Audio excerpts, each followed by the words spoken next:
మార్పు కోసం చూసే ఈ రోజున ఎన్డీఏ కూటమి ప్రభుత్వాన్ని ఎన్నుకున్నారు. శ్రీ నారా చంద్రబాబు నాయుడు గారి నాయకత్వంలో ఉన్న ఎన్డీఏ ప్రభుత్వం, వారి గౌరవ ముఖ్యమంత్రిగా ఉన్న ఈ ప్రభుత్వం ఇలాంటి చిల్లర పనులకి ఎవరు భయపడరు. ఇంకా పద్ధతి కాదు కాబట్టి భాషని మర్యాదగా మాట్లాడుతున్నాను. మేము ప్రభుత్వంలో ఉన్నాం, ఒకటే మాట చెప్తున్నా, పిచ్చి పిచ్చి వేషాలు వేయకండి. మీరు బయట యువతకి మీరు అరుపులు చూస్తూ ఉన్నారు. ఇలాంటి పనులు చేస్తూ వెళ్తా ఉంటే చూస్తూ ఊరుకునే యువత కాదది. ఇది రాయలసీమ యువతది, పోరుబాటులో ఉన్న యువతది. నలిగి నలిగి నలిగి ఉద్యోగాలు ఉపాధి అవకాశాలకి నలిగిపోతూ ఉన్న యువతది. యువతను దయచేసి మీరు రెచ్చగొట్టకండి.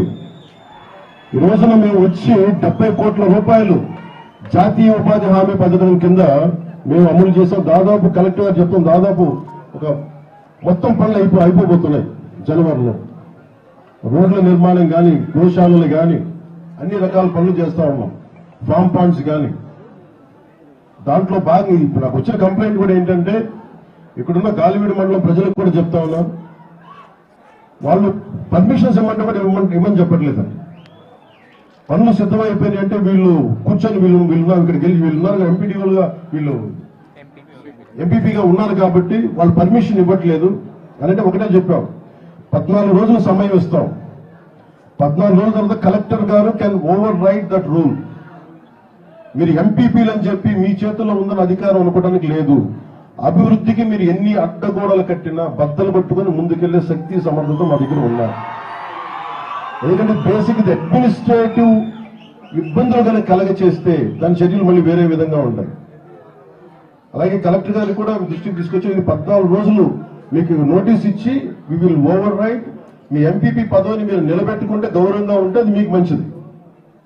అలాగే ఇది నేను ప్రత్యేకించి రాయలసీమ ప్రజలందరికీ కూడా చెప్తున్నాను, నేను ఇక్కడికి వచ్చింది మీకు ధైర్యం నింపడానికి వచ్చాను. ఇక్కడికి భయపడుతూ ఉండే కొద్దీ భయం పెరుగుదు తప్ప భయం తగ్గదు. ఇక్కడున్న ప్రభుత్వ అధికారులు కానీ, రాష్ట్రంలో ఉన్న 640 ఎంపీడీఓల మీద కానీ ఒక్కరు చెయ్యేసినా, ఒక్కడంటే ఒక్కడు చెయ్యేసినా ఏ మాత్రం సహించో, ఏ మాత్రం ఊరుకో. గుర్తుపెట్టుకోండి. మీకు ఎలా ఉంటుందండి చెప్తున్నాను, ఇళ్లలోంచి బయటికి లాక్కొచ్చి జైల్లో పెడతాం. గుర్తుపెట్టుకోండి. ఇళ్లలోంచి లాక్కొస్తాం. మర్యాదగా ఉన్నంతసేపు మర్యాదగా ఉంటాం, పద్ధతిగా ఉంటే పద్ధతిగా ఉంటాం, ప్రజాస్వామ్యబద్ధంగా ఉంటే ప్రజాస్వామ్యబద్ధంగా ఉంటాం. స్థాయి దాటి మీకు కొమ్ములు వచ్చినాయి, మీరు ఇక్కడ కూర్చోబెట్టి మీరు ఆధిపత్య ధోరణితో కానీ మీరు కనుక గత కాలం మీ 5 సంవత్సరాలు మీకు చెల్లిపోయింది. ఈ 5 సంవత్సరాల కాలంలో శ్రీ సుదర్శన్ రెడ్డి గారు వీరి మీద ఈ రోజున జవహర్ గారి మీద దాడి చేయటమే కాదు, గత 5 సంవత్సరాల కాలంలో కూడా ఈయన ప్రతాప్ గారు అని చెప్పి ఒక దివ్యాంగులకు సంబంధించిన ఆయన మీద కూడా దాడి చేశారు. ఆయన కూడా దుర్భాషలు ఆడారు. అలాగే శ్రీనివాస రెడ్డి గారి మీద కూడా దాడి చేశారు. అలాగే శేఖర్ నాయక్ మీద గారు కూడా దాడి చేశారు. ఇది అలవాటు అయిపోయింది వీళ్ళకి. మీరు 15 మంది మీరు ఎక్కడున్నా కానీ మిమ్మల్ని తీసుకెళ్లి బొక్కలో పెట్టే వరకు మేము వదలం. గుర్తుపెట్టుకోండి. ఎస్పీ గారికి కూడా చెప్తా ఉన్నాను, డీజీపీ గారి దృష్టికి కూడా తీసుకొస్తున్నాం. ఏ ఒక్కరిని ఉపేక్షించేది లేదు. మీరు ఎవరైనా కావచ్చు.